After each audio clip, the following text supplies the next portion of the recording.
Bueno, hermanos, pues capítulo 8. Eh,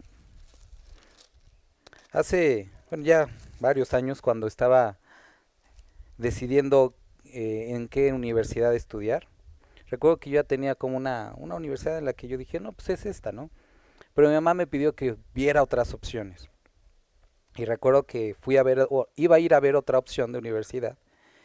Y para poder, hice, bueno, tenía eso, lo de la, ¿cómo se llama? Del examen y todo eso. Y ya cuando iba a salir el examen, ese día se me olvidaron unas cosas, se me hizo tarde. Y yo dije, no, yo siento como de Dios, como que no es ahí, ¿no? Nomás porque pues yo no quería, ¿no? Ahí me estaba haciendo yo el loco. Y recuerdo que ese día me fui, se me descompuso el auto, entonces tuve que irme en transporte público. Y dije, no, se me hace que Dios está cerrando las puertas, ¿no? No pasaba la combi. Y al final decidí no ir, ¿no? Porque según yo sentía de Dios que no, no era la onda, ¿no? Cuando realmente pues no tenía ganas de ir, porque mi decisión era otra, porque la preferencia que tenía era otra y simplemente no quería ir. Y entonces estaba manipulando todo el asunto o estaba viendo desde una perspectiva basado en lo que yo quería, ¿no? Después de eso, años después, a mí siempre me han gustado los carritos viejitos. Encontré uno, era un Renault 5, los que le decían zapatitos, y era así, tal y como a mí me gustaba. Era color negro, era convertible. Había dos versiones, había la española y francesa. Ese era el francés, el que me gustaba. Y estaba de un precio que yo podía comprar, ¿no? Entonces ya fui a verlo, me acompañó mi papá, me acuerdo. Y entonces me empieza a decir el señor, bueno, pues aquí está el carro y todo eso, pero está picado el techo. Y dije, bueno, no importa, ¿no? Yo siento que sí lo debo de comprar. Después me dice, ay, también está picado el piso. Lo reparo, no, no importa, yo lo reparo, ¿no? Ya después checaron los papeles y me dice, bueno, es que tampoco coincide el número de motor. Yo, no importa, yo lo arreglo después, porque era algo que quería, ¿no? Y esa como convicción que tenía acerca de que era el mejor carro del mundo, me llevó a desestimar algunos aspectos. Cuando llegamos al capítulo 8, vamos a encontrar algo que también es producto de perseverar en la doctrina de los apóstoles, en las oraciones, en la comunión unos con otros, que es la persecución. Una iglesia, un creyente que realmente está buscando a Dios con todo su corazón, debe esperar también persecución, de alguna forma, de algún tipo. Cuando llegamos al libro de Timoteo, Pablo escribe a Timoteo que el que quiera vivir piadosamente, no dice podría, sino necesariamente o casi casi denlo por hecho, que va a experimentar este tipo de adversidad. Hermanos, tenemos que ver la perspectiva como la iglesia, la iglesia lo veía, la iglesia debe de ver este tipo de asuntos. Dice, y Saulo consentía en su muerte. Estuvimos viendo la semana pasada la vida de Esteban, cómo murió un gran hombre de Dios. Nos dice el capítulo 6 de buen testimonio, lleno del Espíritu Santo y de sabiduría, y da una gran predicación, y Saulo consentía en su muerte, del cual vamos a hablar la próxima semana un poco más. En aquel día hubo una gran persecución contra la iglesia que estaba en Jerusalén, y todos fueron esparcidos por las tierras de Judea y de Samaria, salvo los apóstoles. Y hombres piadosos llevaron a enterrar a Esteban e hicieron gran llanto sobre él. Y Saulo asolaba la iglesia y entrando casa por casa, arrastraba a hombres y a mujeres y los entregaba en la cárcel. Empieza esta gran persecución contra todos los que estaban en la iglesia. Y aquí nos describe primero a un hombre, Saulo. Vamos a hablar un poquito más de él la próxima semana, pero entre las cosas a notar, él era parte de este grupo selecto de fariseos, de hombres de la ley, de religiosos. Era un hombre que más adelante él mismo describe hebreo de hebreos, eh, preparaba los pies de Gamaliel, que era el mejor maestro de la época, eh, celoso de la ley. Era un hombre religiosamente, un hombre cabal, un hombre que cumplía todo a la ley, ¿no? Pero aquí vemos a este tipo de hombre, supuestamente muy cercano a Dios, persiguiendo a los hijos de Dios, asesinando y haciendo todo aquello que Dios pues no aprobaría. Por otra parte vemos a hombres que habían estado perseverando en la doctrina de los apóstoles, hombres piadosos que estaban siendo perseguidos, de tal forma que tuvieron que salir de donde ellos estaban. Versículo 4 dice, pero los que fueron esparcidos, y es la segunda vez que utiliza esta palabra, iban por todas partes anunciando el evangelio. Entonces Felipe descendió a la ciudad de Samaria y les predicaba a Cristo. Miren, ¿qué es lo que sucede aquí? Hay una gran persecución. Dice que entraba incluso a las casas y arrastraba no solamente a los hombres, a las mujeres, y los entregaba a la cárcel. Estaban haciendo todo tipo de ilegalidades y estaban llevando a personas que lo único que habían hecho era creer en Cristo Jesús. Quiero que puedas a lo mejor imaginarte un poquito cuál es el sentimiento que personalmente tú tendrías si algún hombre que se dice hombre de fe entrara y los llevara arrastrando a ti, a tu esposa, a lo mejor a tus hijos, a la cárcel. A lo mejor algunos dirían como, gloria a Dios, ¿no? Espero. Pero a lo mejor muchos dirían como que, oye, ¿por qué? Si yo estoy perseverando en Dios, si esto, lo otro. Y a veces empezamos con ciertas dudas de, ¿por qué está pasando? ¿Será que estamos haciendo lo correcto? ¿Por qué sucede? Y a lo mejor unos entristecidos, otros preocupados, otros escondidos. Debió de haber sucedido varias cosas dentro de los corazones de las personas de los que estaban ahí. Esta persecución, esto que estaba sucediendo,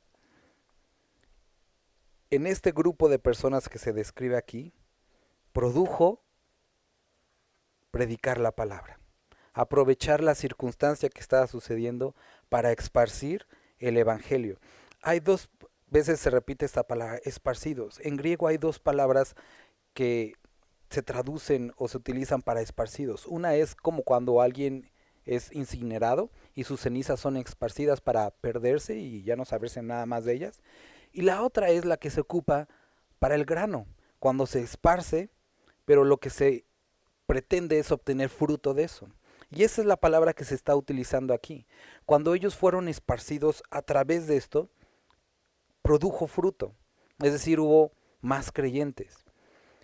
Si nosotros revisamos la historia de la iglesia en cualquier lugar que ha surgido persecución, es el momento en el que la iglesia más ha crecido en cualquier otra parte del mundo. La persecución produce crecimiento de la iglesia. Es interesante. No así cuando la iglesia, por ejemplo, ha hecho como pactos o tiene comodidad con el gobierno, produce la decadencia de la iglesia. Es lo que nosotros vemos con Constantino. Durante este periodo, primer periodo de la iglesia, cuando se establece como religión oficial del Imperio Romano, lo que sucede es una gran pues apostasía, se diluyó el evangelio. Pero lo que vemos aquí es que esta persecución estaba produciendo que la iglesia creciera, que la iglesia hablara. Hace años tuve una rachita así de casi cada 15 días que el carro se me descomponía, ¿no? Una y otra vez el carro, ¿no? Y yo decía, híjole, o sea, cada rato era como que vengan a ayudarme, vengan a arrastrarme. Y hasta traía cuerdas, cables para pasar corriente, todo ya traía en el carro porque era así como ya de cajón, ¿no? Hasta que un hermano me dijo, oye, ¿y por qué no aprovechas si tanto andas en las grúas, compartirle a los de las grúas? Dije, no, pues sí, no, podría ser, ¿no?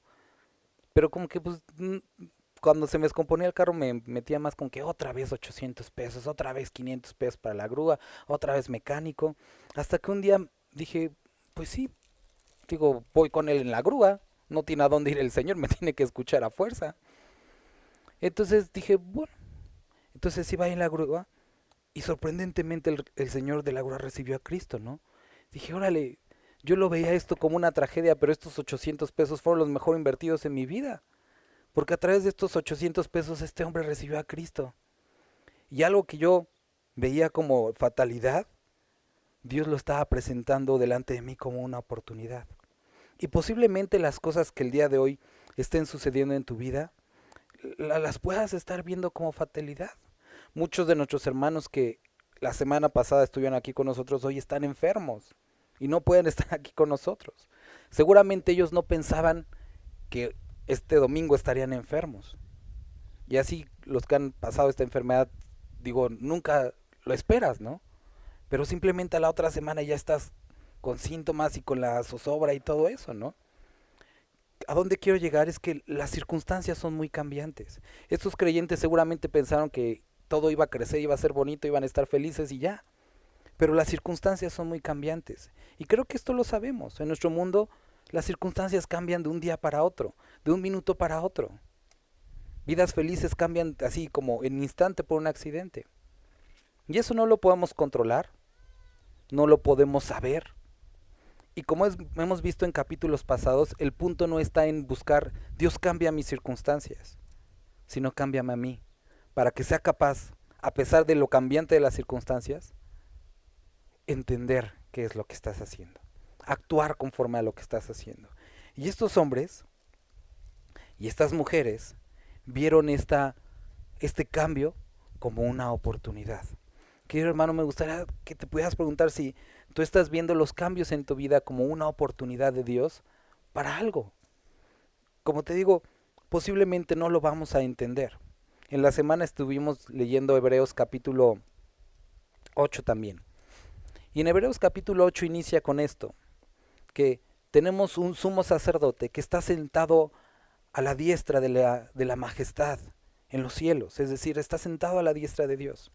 Y hablábamos cuando estábamos estudiando Hebreos, que esto simbolizaba algo interesante o importante, que es o que era el que autoridad de parte de Dios, pero también que Dios no está preocupado, no está ahí viendo así en el barandal del cielo como que híjole otra vez.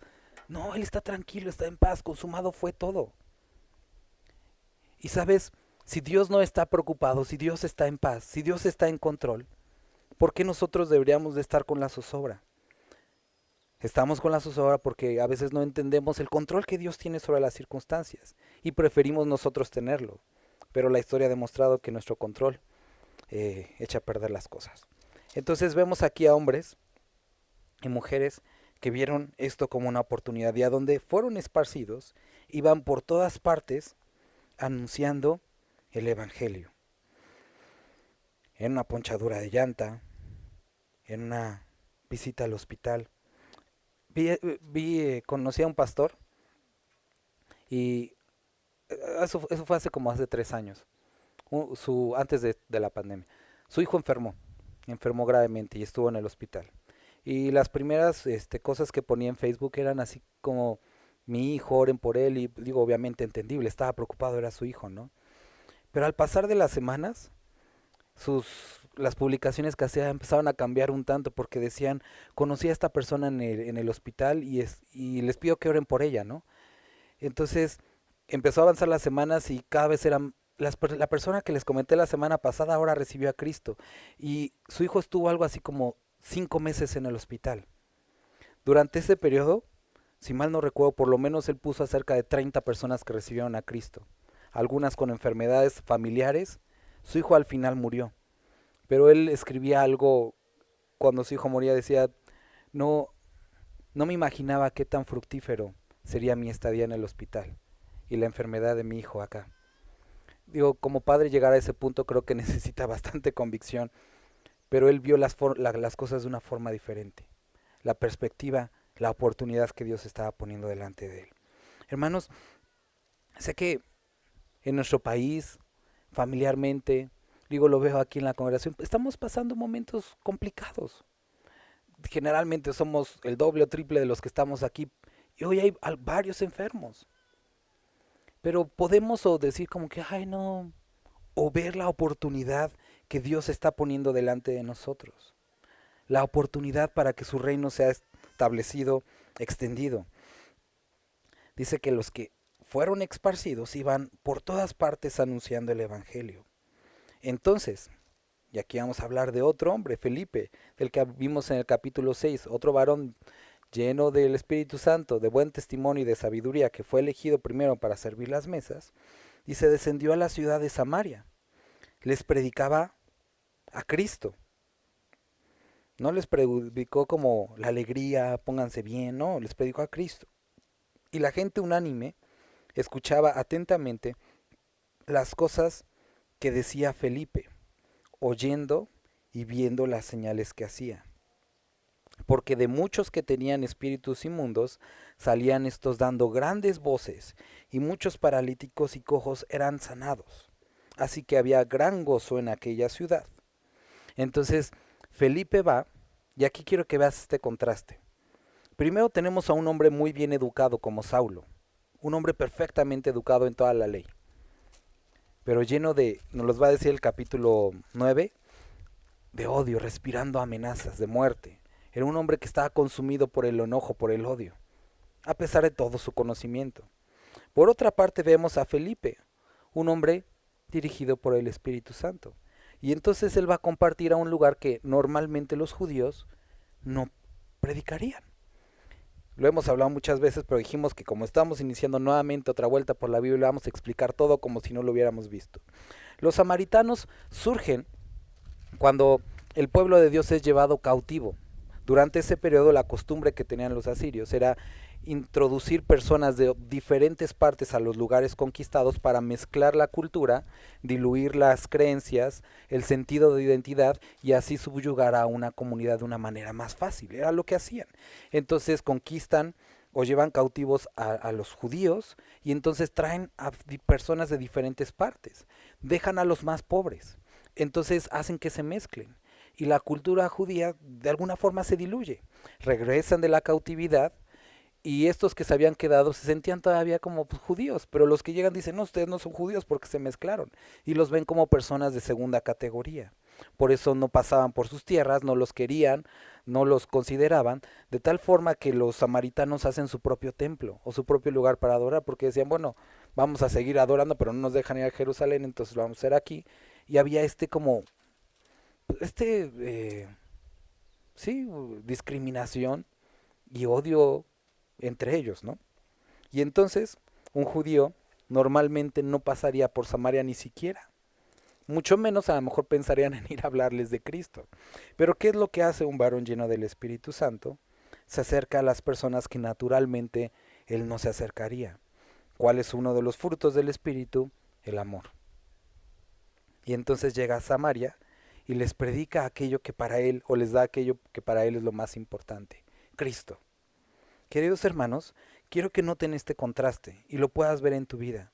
Si te dices creyente, el amor tiene que ser un rasgo característico de ti.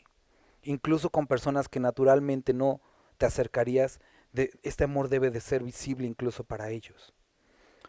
La letra mata. Puedes tener mucho conocimiento, mucho, pero si tus obras son de odio, de enojo, no corresponden a la verdad.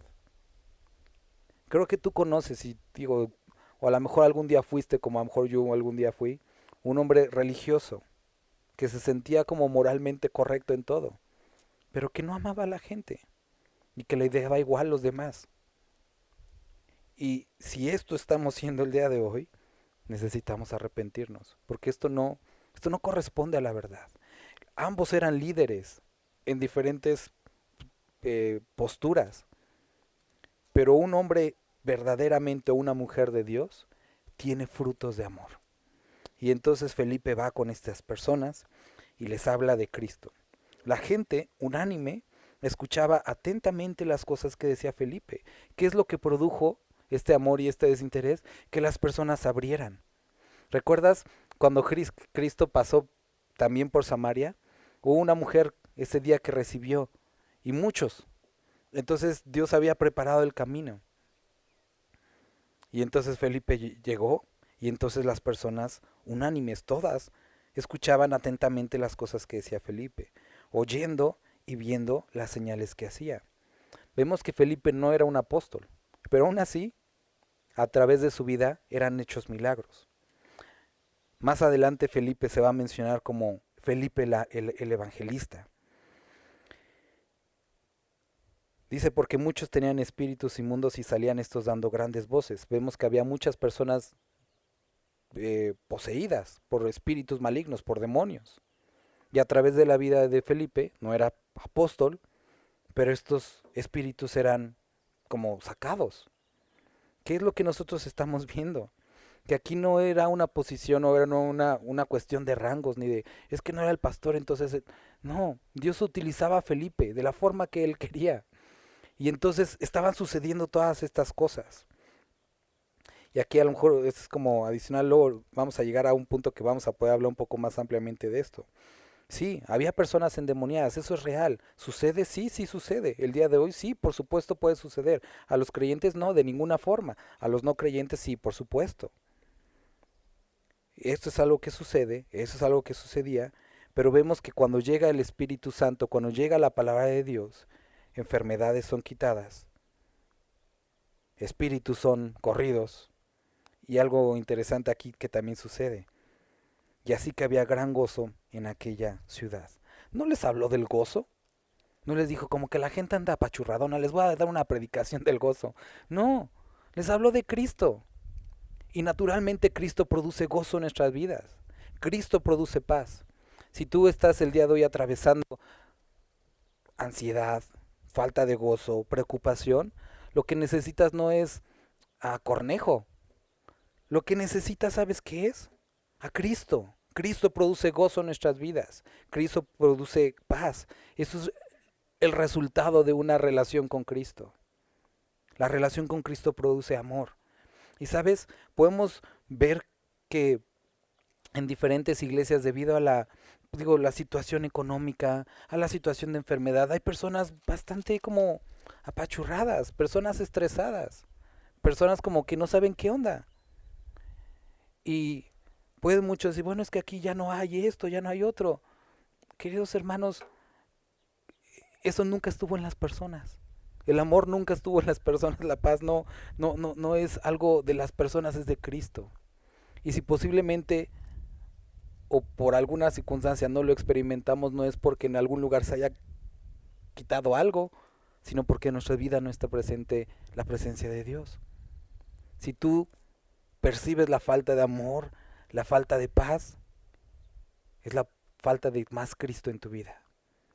Acércate a Cristo y estas cosas también son añadiduras. Esto es algo parte de lo que Cristo produce en nuestra vida.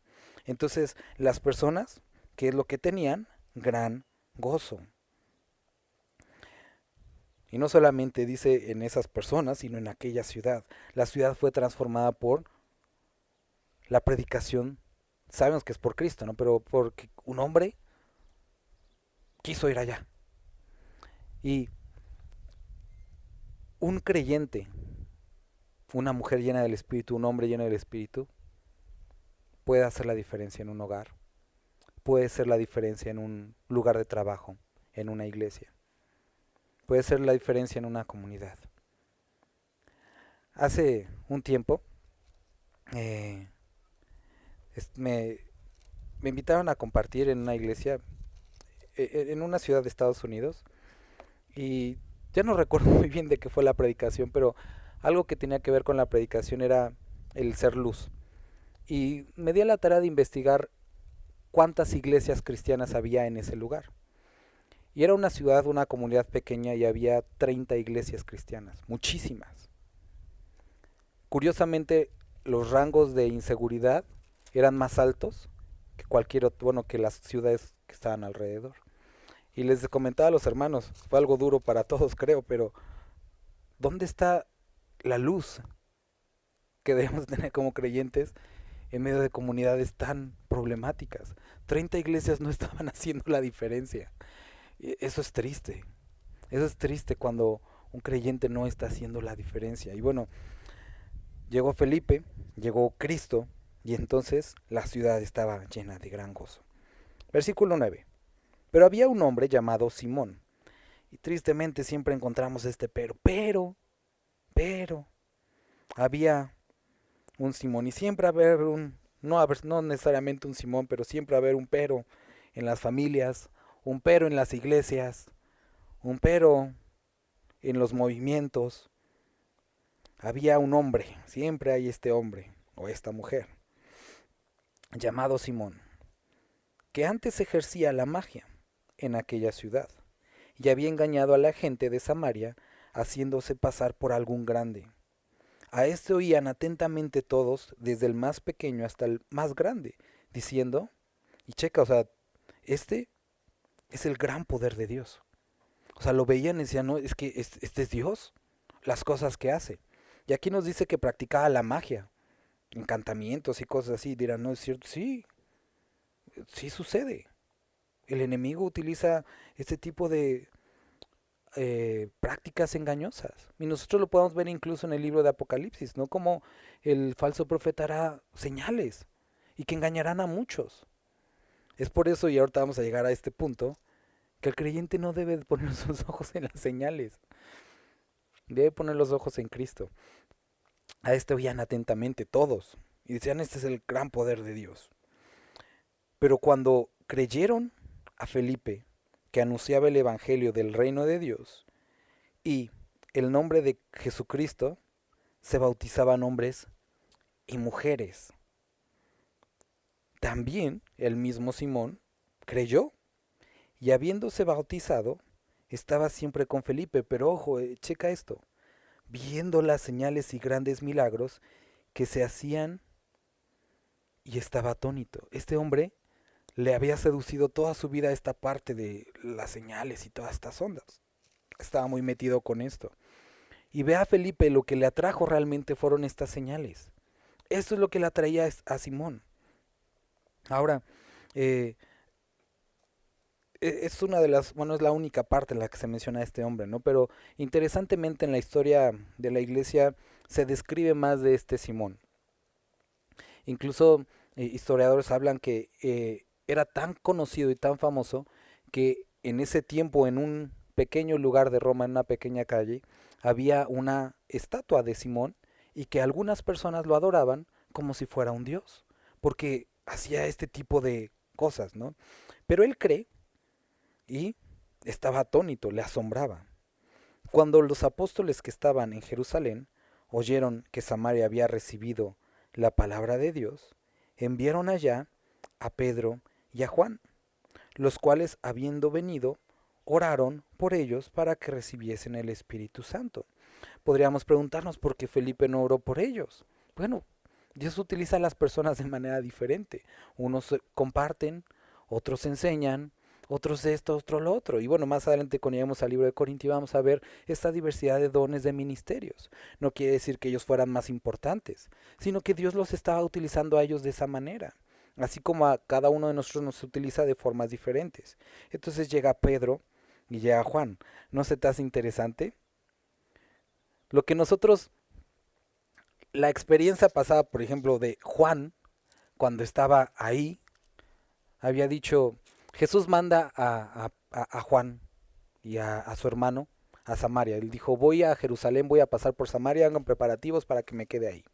Entonces Juan y su hermano llegan y no los quieren recibir. Entonces regresan muy enojados con Jesús y le dicen, oye, no nos quisieron recibir estos cuates, son no sé qué, ¿Cómo ves si hacemos descender fuego y los consumimos a todos? Y Jesús dice, ustedes no saben de qué espíritus son. Y entonces se ganan este apodo, ¿no? Los hijos del trueno. Porque ellos lo que querían para esta ciudad era desciende fuego y consúmelos. Interesantemente ahora venían en unas circunstancias similares, descender fuego, pero no para consumirlos, sino para que fueran transformados. Y vemos una segunda oportunidad para Juan, una segunda oportunidad para hacer las cosas que son correctas. Es hermoso que tenemos un Dios de segundas oportunidades, o en algunos casos tercera, cuarta, quinta o sexta oportunidad. Pero ¿sabes? Vemos a hombres ahora transformados con la oportunidad de ver a las personas de una manera diferente. Hermanos, esto es lo que hace el amor del que estamos hablando desde el principio. Te ayuda también a ver a las personas de una manera diferente. Personas que anteriormente ellos querían hacerles daño, ahora venían a orar por ellos para que fueran salvados, transformados por Cristo. Esto produce el amor. Y sabes, hermano, esto es lo que debe de haber en nuestras vidas, como resultado de nuestra experiencia con Dios. En otra ocasión, Pedro, también cuando estaba ahí con Cristo, cuando estaba con la mujer samaritana, ¿no? Él decía como que ya, Señor, ven a comer, como que ya deja de atenderlos. Estaba tan enfocado en las necesidades como comida físicas. Pero ahora venía no con un interés físico, sino con un espiritual. Y entonces también cambia la perspectiva y ves a las personas con una perspectiva y una necesidad diferente. Estos no necesitan únicamente comer, necesitan a Cristo. Qué, qué hermoso es ver a estos hombres cambiados, y eso es lo que puede hacer Cristo en tu vida y en mi vida, hermano. Entonces llegó Y entonces, perdón, cuando los apóstoles que estaban en Jerusalén oyeron que Samaria había recibido la palabra de Dios, enviaron allá a Pedro y a Juan, los cuales vinieron, habiendo venido, oraron y por ellos para que recibiesen el Espíritu Santo, porque aún no había descendido sobre ellos, sobre ninguno de ellos, sino que solamente habían sido bautizados en el nombre de Jesús. Entonces les imponían las manos y recibían el Espíritu Santo.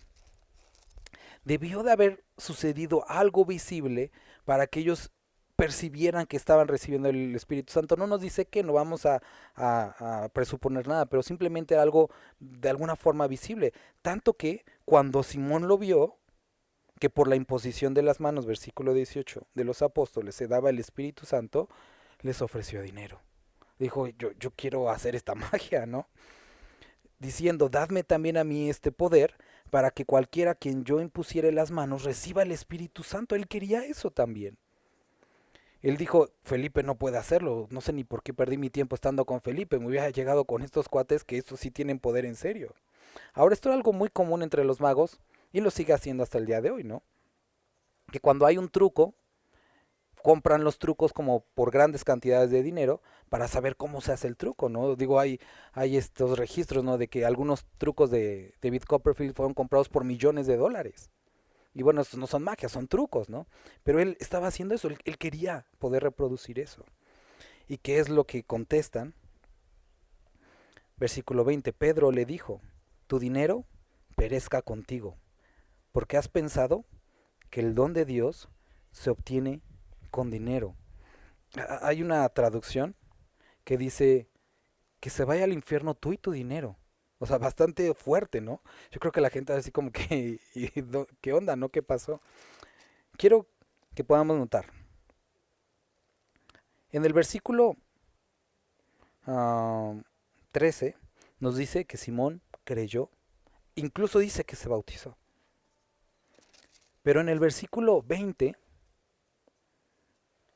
perdón, en el 22, no, 21, perdón, dice, tú no tienes parte ni suerte en este asunto, porque tu corazón no es recto delante de Dios. Arrepiéntete, pues de esta tu maldad, y ruega a Dios si quizá te sea perdonado el pensamiento de tu corazón. Versículo 23, porque en hiel de amargura y en prisión de maldad veo que estás.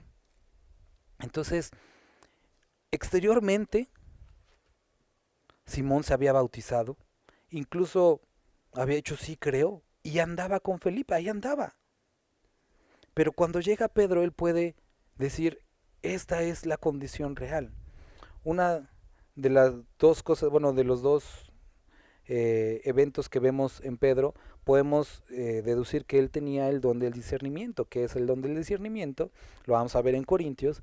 Es un don a través del cual Dios revela a una persona la condición de otra. Puede saber cuál es la condición espiritual de una persona. Digo, es un don bastante bueno, pero también a la misma parte es como medio, eh, a veces para los demás latoso, ¿no? Cuando todos como que, ay, qué bonita iglesia, qué bonito esto, y el hermano diciendo, es que realmente esto está sucediendo así, entonces, ay, ¿no? El que critica todo, pero es discerniendo a través de esto, ¿no? Es algo similar a lo que hace si no me equivoco, es lo que hace el riñón, ¿no? Entonces podríamos decir que son los riñones del cuerpo de Cristo. El cuerpo, la lengua diciendo, ay sí, qué dulce, tan rico, los químicos, el colorante 5 delicioso. Y el riñón diciendo, quejándose como que no, esto está totalmente contaminado, ¿no? Esto es lo que estaba sucediendo en este momento. Felipe a lo mejor dijo, no, si este cuate se convirtió, qué buena onda, aquí anda conmigo. Pero Pedro, a través del Espíritu Santo, le dice cuál era la condición real de este hombre. Ahora empezamos a ver esta diferencia en este hombre, que a pesar de haber dicho que creía, incluso haber tenido esta eh, señal externa de una creencia que era el bautismo, el verdadero por qué se había acercado a Dios era las señales. Y entonces trató de comprar el ministerio o el don de Dios con dinero.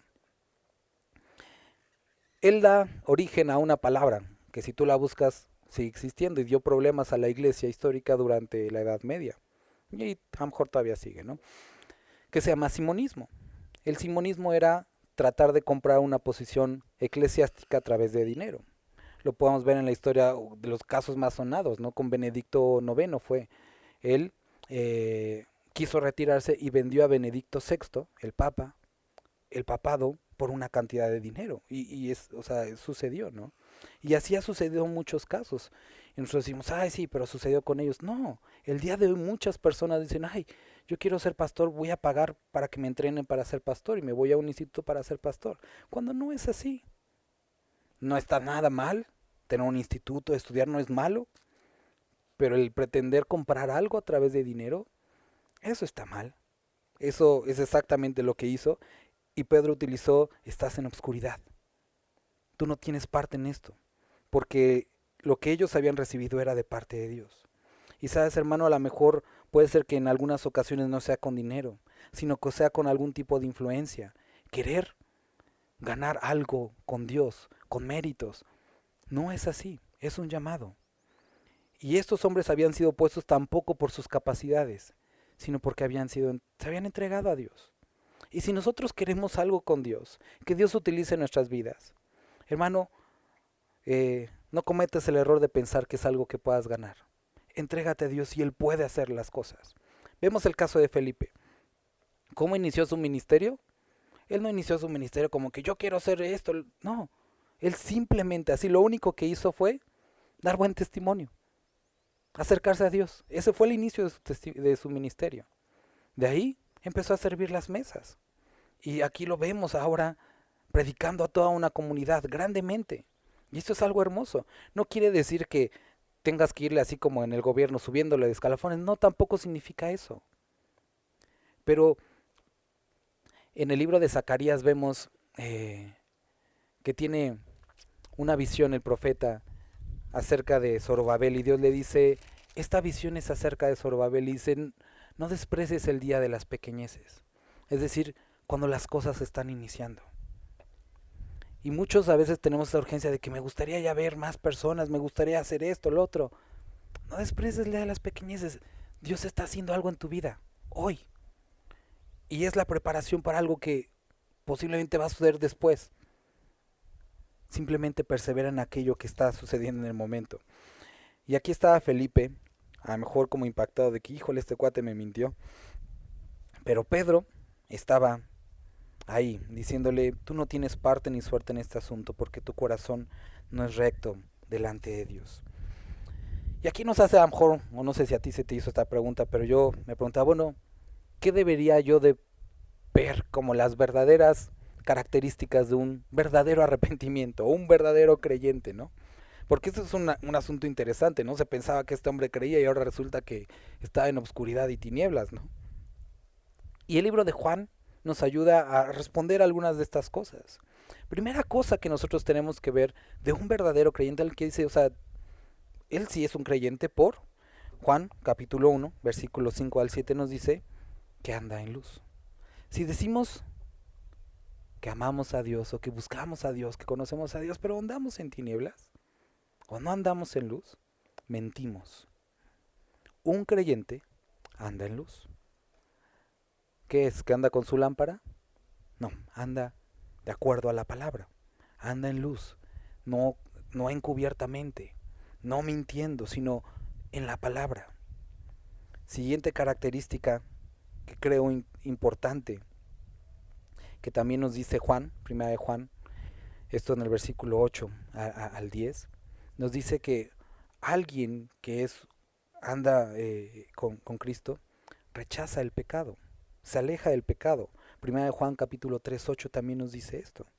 No podemos andar en pecado, no podemos practicar el pecado y decir que somos hijos de Dios. Y el día de hoy muchas iglesias están llenas de personas que se dicen creyentes pero no lo son. ¿Por qué? Porque no andan en luz y no... Miren, hermanos, Juan capítulo 3 nos dice esto. Si decimos que no tenemos pecado, mentimos. Eso es verdad, todos tenemos pecado. Pero los que hemos sido creyentes, cuando pecamos, nos sentimos incómodos. Y decimos, Dios perdona. O sea, esa incomodidad del Espíritu Santo te guía al arrepentimiento y buscas alejarte de eso. El que no es creyente persevera en ese pecado. Esa es una gran diferencia. Otro aspecto importante. Primera de Juan capítulo 2 nos dice que el que debe de andar como él anduvo, como Cristo anduvo, haciendo las cosas que Cristo anduvo, es decir, debe de buscar parecerse a Cristo, en palabra, en hecho, en todo esto. Y son aspectos importantes a ver en un creyente. Otro aspecto importante es que no ama al mundo. No améis al mundo ni las cosas que están en él. No se refiere a las personas, sino al sistema corrupto, religioso, económico. Y si una persona que se dice creyente ama al mundo, ama todo este sistema corrupto, posiblemente, como dice este capítulo, el amor del Padre no está en él. Otro aspecto interesante del libro de Juan nos menciona que un creyente guarda su palabra. Si me amas, también dice la palabra, guardas mis mandamientos.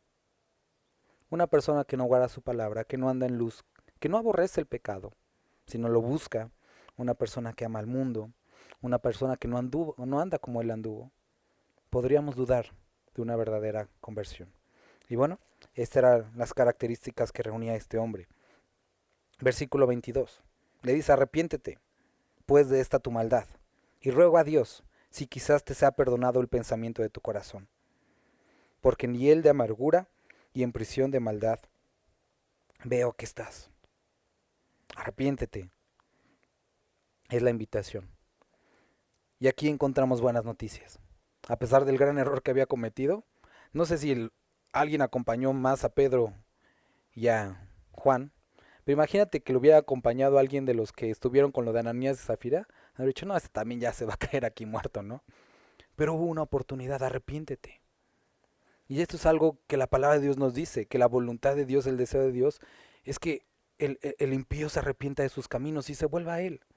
Y queridos hermanos, si hay algo de esto en nuestra vida, es buena noticia. No que haya, sino la oportunidad de arrepentimiento. Arrepintámonos. Versículo 24. Entonces, respondiendo Simón dijo, rogad vosotros por mí al Señor, para que nada de esto que habéis dicho venga sobre mí. Y aquí, para mí es algo lamentable el hecho de que él no entendió que era algo que él tenía que hacer. Arrepiéntete. Y él dijo, pídanle a Dios por mí. No, es que tú puedes pedirle. Y a veces transferimos la responsabilidad de nuestros actos a los demás. Es que no han orado por mí. Es que ya no me buscan, ya no me aman. No, mi hermano, mi hermana, esa no es nuestra responsabilidad, es tuya con Dios, primeramente. Nosotros en amor tenemos que hacerlo y sí tenemos una obligación de amor, pero la responsabilidad de buscar a Dios es personal. No es del pastor, no es de la iglesia, no es de los hermanos, es personal. Si tú estás mal en tu relación con Dios, tú anda con Dios. Los demás podemos participar de la mejor forma que Dios nos guíe, pero es una responsabilidad individual. Entonces, él dice, oren ustedes por mí. Versículo 25, y ellos habiendo testificado y hablado la palabra de Dios, se volvieron a Jerusalén, y en muchas poblaciones de los samaritanos anunciaron el evangelio. Si te estaban persiguiendo, si habían arrastrado muchos a la cárcel, no sé si tú estarías predicando, pero estos hombres lo estaban haciendo. Y esto nos habla de algo que hacía la iglesia. Hablaba la palabra todo el tiempo. Y aquí me gustaría poder recalcar esto. Miren, hermanos, la responsabilidad de compartir el evangelio es de todos. No es de Facebook ni de las transmisiones. Es de todos nosotros. ¿Para qué compartimos? ¿Para que venga gente a la iglesia? No. Eso no es lo que queremos ni el propósito. Es para que las personas vengan a Cristo. Esa es responsabilidad tuya, individual. Que donde sea que tú estés, aunque dices, ay, pues que como no hay persecución no comparto. No, pues no esperes a que haya, hermano. Porque, mira, hablaba con mi papá y me decía eso y dije, o sea, eso es cierto, ¿no? Un hermano le decía, ay, ya quiero que acabe la pandemia para poder volver a compartir.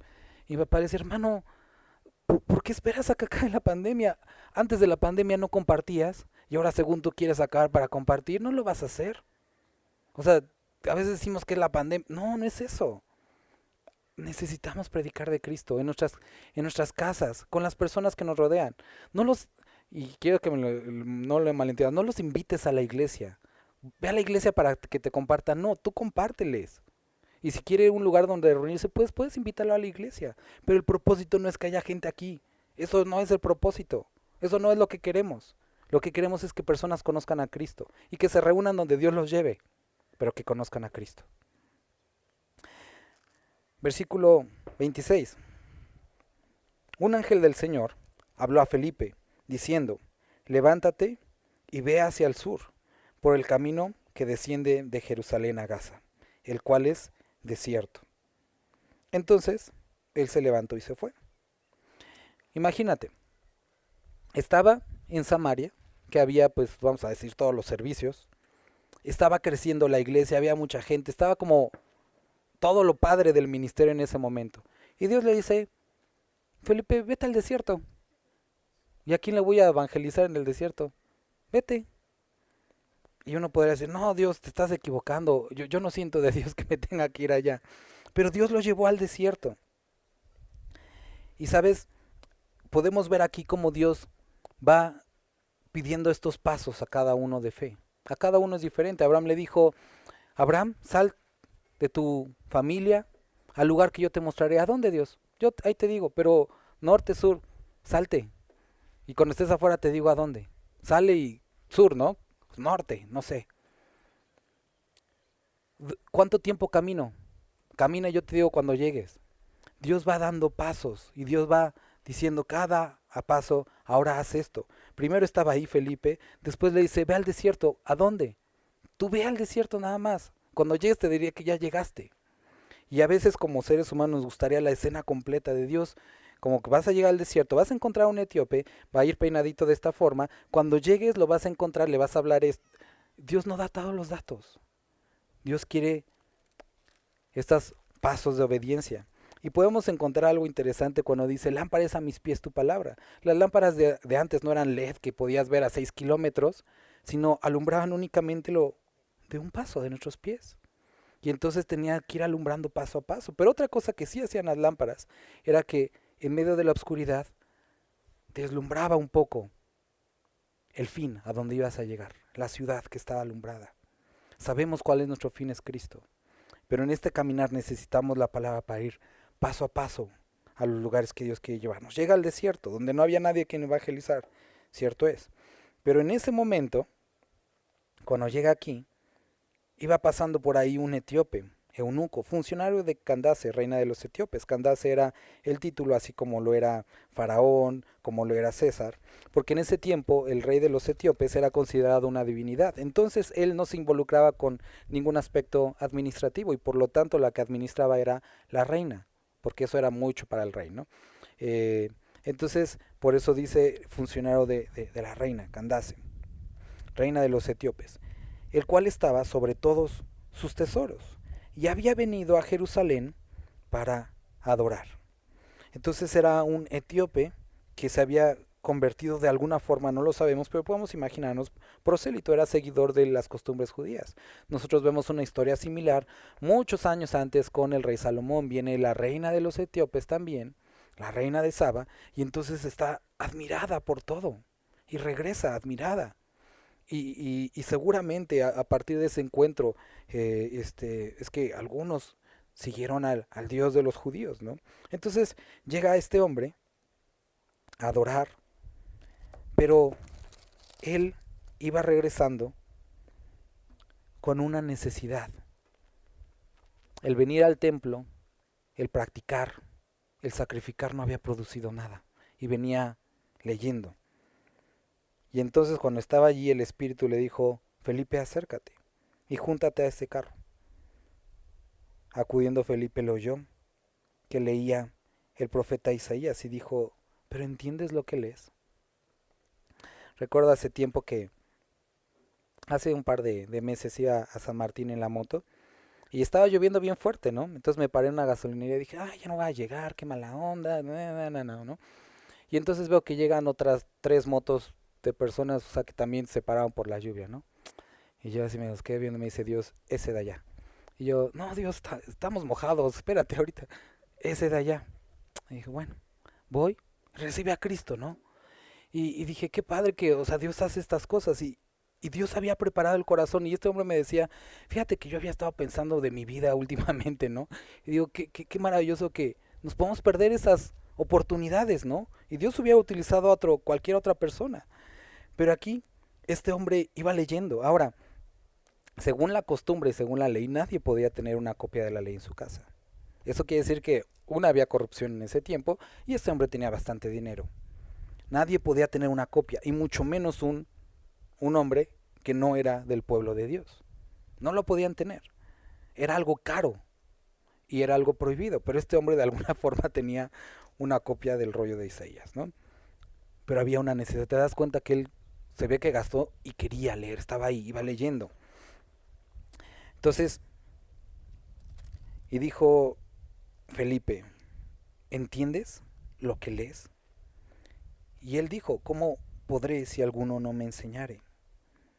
Y eso es algo que vemos nosotros en el libro de Corintios, Primera de Corintios, capítulo 2. Nos dice que las cosas espirituales han de discernirse espiritualmente. Por lo tanto, aquellos que no han nacido de nuevo no pueden entenderlo. Y este mismo, vamos a leerlo, Primera de Corintios 2:14 me parece. Primera de Corintios, acá.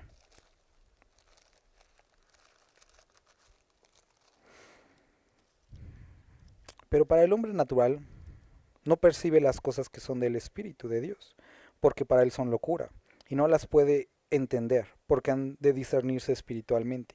En cambio, el espiritual juzga todas las cosas, pero él no es juzgado de nadie. ¿A qué se refiere? Alguien que no conoce a Cristo no puede discernir las cosas espirituales. Es donde entra la gran responsabilidad del creyente. Si tú como creyente vas y le avientas un folleto a alguien y lee los versículos, Dios puede hacer su obra grande y misericordiosa, o sea, lo hace, el Espíritu Santo lo hace. Pero es la responsabilidad de un creyente. Muchas veces decimos a una persona que no es creyente, es que no debes de tomar. Él no lo entiende. Y ese es el último de sus problemas. El primer problema que tiene es la falta de Cristo. Y todo lo demás cambia después. Pero es la falta de Cristo. Entonces necesitamos tomarnos el tiempo cuando predicas a una persona, explícale la palabra de Dios. De manera simple. Que le pueda hacer sentido. Porque las cosas se disciernen espiritualmente. Y este hombre no podía entender esto. Entonces Felipe le pregunta algo muy cierto, ¿entiendes? Y él le dijo, ¿cómo voy a entender si no hay alguien que me explique? Y mucha gente el día de hoy está deseosa, quiere saber, pero no hay alguien que le explique. Los que podamos explicarles, ay, no me da pena, ay, no, qué miedo. Y dijo, ¿cómo podré si no alguien no que me lo explica? Y rogó a Felipe que subiese y se sentara con él.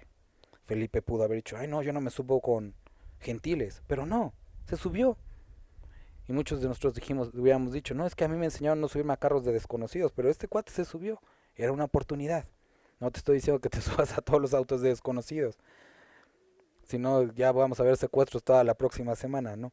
Pero aprovecha las oportunidades que Dios te da. Y el pasaje que estaba leyendo era este: como oveja a la muerte fue llevado, y como cordero mudo delante del que lo trasquila. Así no abrió su boca. En su humillación no se le hizo justicia, mas su generación, ¿quién la contará? Porque fue quitada de la tierra su vida. Respondiendo el eunuco, dijo a Felipe, te ruego que me digas, ¿de quién dice el profeta esto? ¿De sí mismo o de algún otro? Y Felipe le dijo, ay, no sé, déjame hablarle a Pedro para que, como él es pastor, que nos explique. Él sabía la palabra. Él había hecho su chamba de estudiar la palabra. El Espíritu Santo iba a utilizar lo que había estudiado, lo que conocía. El Espíritu Santo, Dios les había dicho, no se preocupen por lo que han de decir. Será puesto palabra en ese momento. Y él tenía que dar el paso. Respondiendo, le dijo, abriendo su boca. Hay mucho la tendencia de decir, la mejor forma de predicar es con el testimonio. Sí, no digo que no, pero tienes que abrir también la boca. Muchos dicen, no, es que yo estoy dando testimonio, mucho testimonio. Qué bueno, mi hermano, pero también necesitas abrir la boca.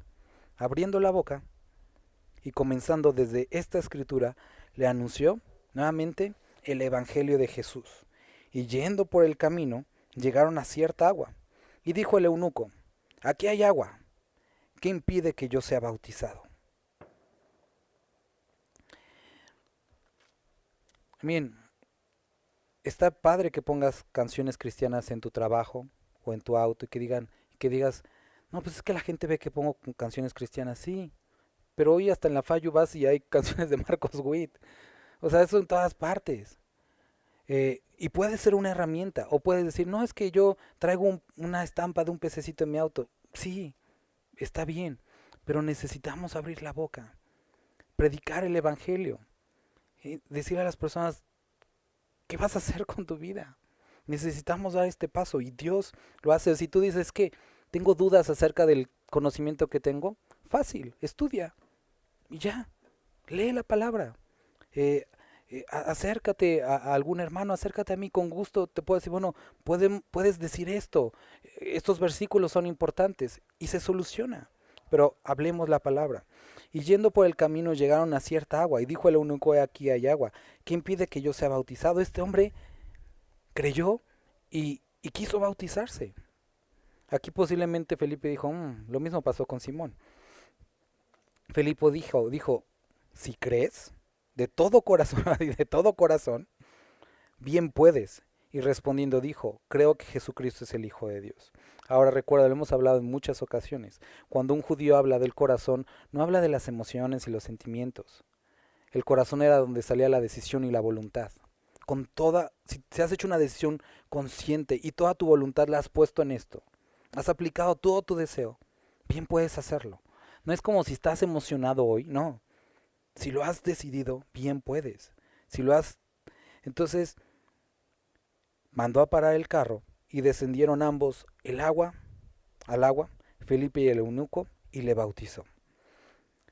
Vemos aquí el contraste entre estos dos tipos de personas que se decían creyentes. Simón, que fue atraído por las señales y las cosas y los milagros. Y este hombre que fue atraído por la palabra, por Cristo. ¿Que produjo las señales? Búsqueda de más señales. ¿Qué produjo Cristo? Una verdadera conversión. Eso es lo que se necesita. Hay personas que se acercan y no está, o sea, eso es algo que Dios hace, ¿no?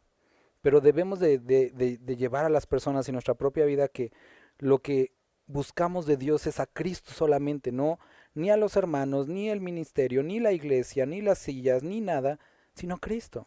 Eso es lo que verdaderamente cambia corazones. ¿Por qué? Porque cuando hay problemas, cuando hay circunstancias difíciles, los que se aferraron a cualquier otra cosa que son pasajeras, se van, porque no están arraigados en Cristo. Pero cuando es Cristo, entonces permanecen, porque Cristo no cambia. Cristo es inmutable. Entonces fue bautizado. Cuando subieron del agua, el Espíritu del Señor arrebató a Felipe. Sí, desapareció. Y el eunuco no le vio más. Digo, la otra estaba pensando, me gustaría que Dios así me trajera de mi casa a la iglesia, ¿no? Así como me arrebatara. Sería más económico. Pero vemos cómo Dios utilizó a Felipe con muchas personas, con un solo hombre en el desierto, y terminó y ahora lo llevaba a otro lugar. Y dice, pero Felipe se encontró en Azoto y pasando varios kilómetros lejos, y pasando anunciaba el Evangelio en todas las ciudades hasta que llegó a Cesarea. No importa si estaba con muchas personas, con pocas personas, en una ciudad con todo, en un desierto. Algo que caracteriza a Felipe es, él hablaba del Evangelio. Cualquier oportunidad, cualquier lugar era un buen lugar. Y esto me recuerda algo, y con esto termino, lo que le decía Pablo a Timoteo. Timoteo, insta a tiempo, fuera de tiempo, redarguye, instruye, que prediques la palabra. Eso es lo que tienes que hacer. Predica la palabra todo el tiempo. Habla. Y después le dice también Pablo a Timoteo, de esta forma, perseverando en esto, te salvarás tú y los que te oyeren. Queridos hermanos, vemos circunstancias cambiantes en la Escritura y hemos experimentado circunstancias cambiantes. Vemos personas que quieren hacer daño y posiblemente conozcas a personas que te quieren hacer daño. Aprovecha el tiempo. Redime bien el tiempo. ¿Cómo? Habla del Evangelio. Habla del Evangelio. No acarrees personas a una iglesia. Eso no sirve. No somos un partido político. No damos tortas, tristemente. Tenemos algo mejor, Cristo. Y eso no se encuentra únicamente aquí. Eso lo pueden encontrar las personas en su hogar, en la palabra. La iglesia, la palabra dice que nos reunamos, sí, definitivamente, pero predica a Cristo. No prediques una iglesia, predica a Cristo. Él cambia vidas. Vamos a orar.